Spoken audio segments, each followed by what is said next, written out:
Orange versus Kalento is the first match that we got coming up, so we can start jumping into that one and take a look at what we have. So let's take a look at Kalento's deck and see what he's brought to the table. It's the good old Mage deck, and with the mainstay of the Frostbolt that he has started the season with. It was his very first match that he played. He had 2 Magic Dart Frogs, 2 Arcane Missiles, and a Frostbolt in there.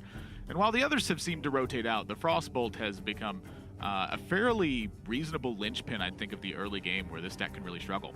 Yeah, I never really knew about those Dart Frogs. It was something that I was debating with a couple of other casters when we were watching the early weeks of Grandmasters.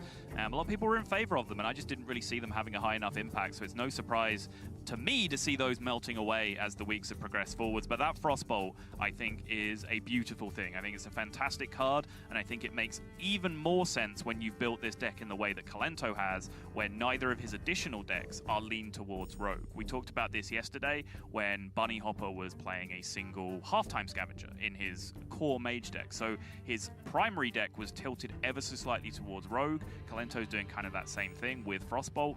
And it's just the way he's chosen to put things together with the 3 decks. They have to come together as a package, and that kind of makes sense. Well, it's funny you mentioned that he doesn't have a strategy prepared for Rogue, because that is exactly what Orange has brought to the table. And if you look at Europe, it is 4 Cyclone Mages and 2 Rogue decks that are brought to the table.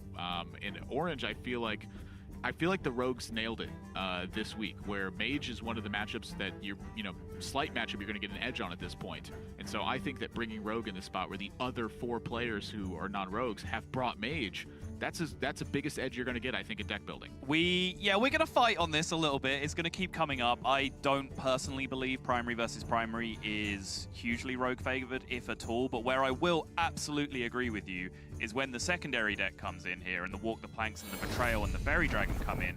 Not only do the mages not really tech back against that by having a secondary or tertiary deck for the Rogue, you have to ask the bigger question of how can they tech back against that, right? Like, their whole game plan is just to explode onto the board with big minions and dominate the game. If you're playing against a deck that can play tempo and then punish you with efficient removal afterwards, how do you adapt a mage deck to fight back against that? You completely swap archetypes. Ah, right, yeah, that makes sense. With just 5 cards. Everybody knows about that other mage archetype that's really good. Could you like transform it into freeze mage, maybe? Like with just burn damage? That doesn't work, does it? No. You need a lot of cards for that. Yeah. Well, meanwhile, game number 1 of this opening round match, of course.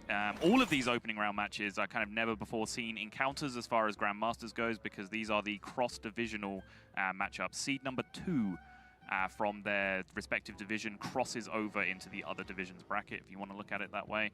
So Kalento is here as the invader, trying to take this win away from Orange. I'm going to hit you with a thought here. If I saw this correctly, Orange kept Vendetta in his hand. Did he now? Did he keep Blink Fox Vendetta, or did he just Vendetta? I believe it was just Vendetta. Interesting. Okay. I mean, I don't hate it. It's a very, very powerful card to when you don't have those key removals in your deck. There's kind of 2 ways to look at it, right? If you don't have the Walk the Plank, Sap, Betrayal stuff piled into your deck, you can keep the Vendetta because it's one of the most effective ways, if you can get it down to 0, to deal with giants when they come down. The other way to make that argument is to say, well, my deck isn't built to play that kind of game, so I'm just going to mulligan for max pressure, and then I'm going to kill them instead. So I don't know, I can kind of see it both ways. I like it. The thing that I've noticed is a lot of players have not kept Vendetta. Game plan! Sorry to interrupt you. Damage plus damage plus damage. Yeah. Plus big damage. This is, I think, a really interesting spot here for Orange. Something that he's opened my eyes to with the Rogue versus Mage matchup is the idea that Mage can be gassed out. I mean, that's kind of an unusual thought, where if you think about it, most of the time that Warriors have tried to just simply gas out a Mage, what ends up happening is lots of things pile onto the board and they don't end up winning.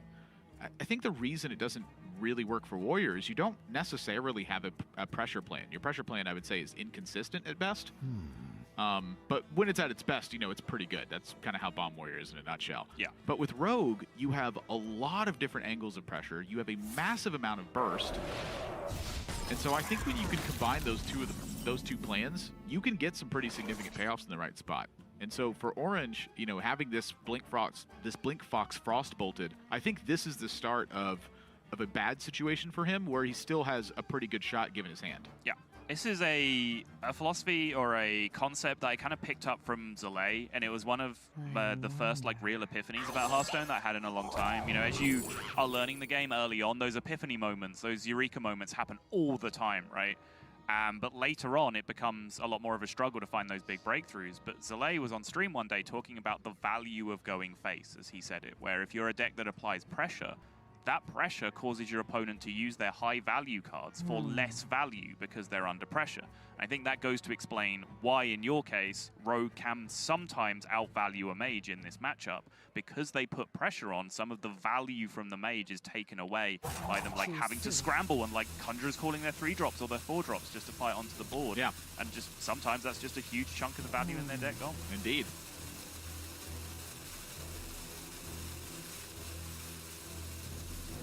It's a tough choice. I'm looking at Rebuke being able to solidify some pressure points. I was looking at Unleash the Hounds being able to perhaps make some work on a Mirror Image turn or a big Mana Cyclone Sorcerer's Apprentice turn. And I was looking at Nourish Rampant to Pyroblast them in the face. Yeah, just like every Rogue deck does. Yeah. No, that was probably the most ridiculous prospect out of the three. Well, 6 mana Nourish, yeah. Observe and reflect. Yeah. If it kind of hit his curve next turn, then yeah, maybe we could talk about it, but seems unlikely in that spot. So this hand is, it's gotten a little clunky for Kolento. With 2 Sorcerer's Apprentice, I could see one of these being used. The Coin and Ziliax, I feel like, is the one play I definitely want to avoid in this situation. I feel like that Coin's important.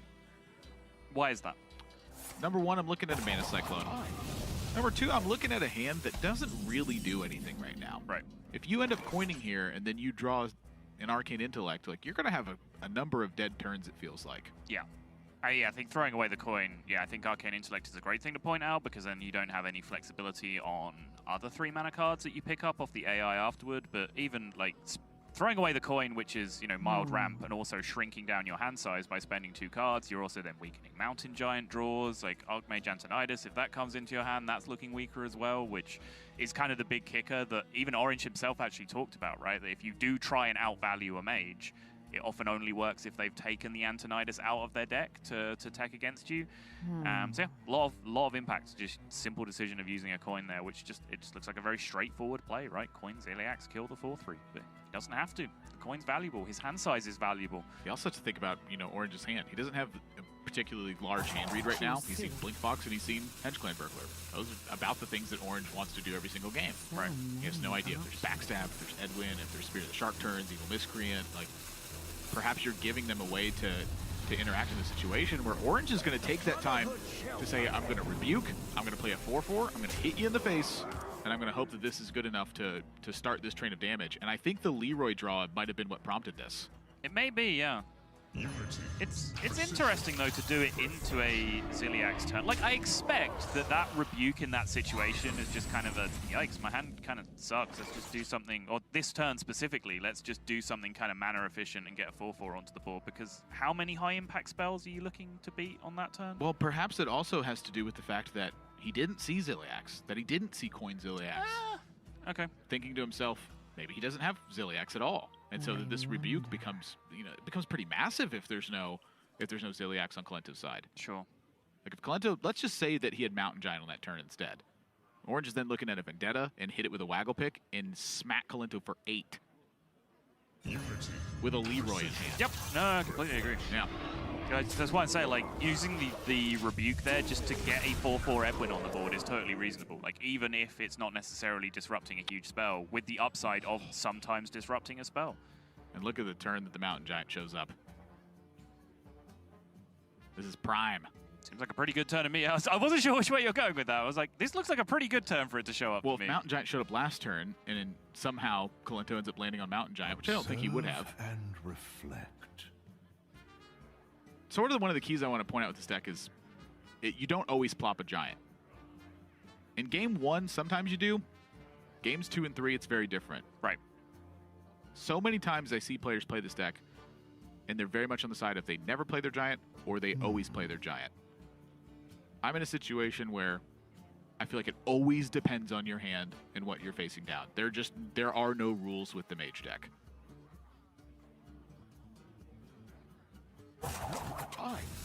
Clemson looked like he was leaning Sorcerer's Apprentice there for a second, which I'd be surprised not to see the Giant come down here. The problem with like Giant is kind of like the last remaining good thing in your hands right now. I can definitely see that point, and like you're kind of giving it up almost to the board state, at least one of them, but there's still a big demand to kill that second Giant or second Grave Horror that comes out, and if it doesn't, like your turns are pretty much set for the rest of the game at that point. Well, I feel like that SI is a bit of a blessing of a draw, where Orange was looking at floating 3 mana alongside of this, and then suddenly you have an SI7 agent, now you have options for how you want to play this.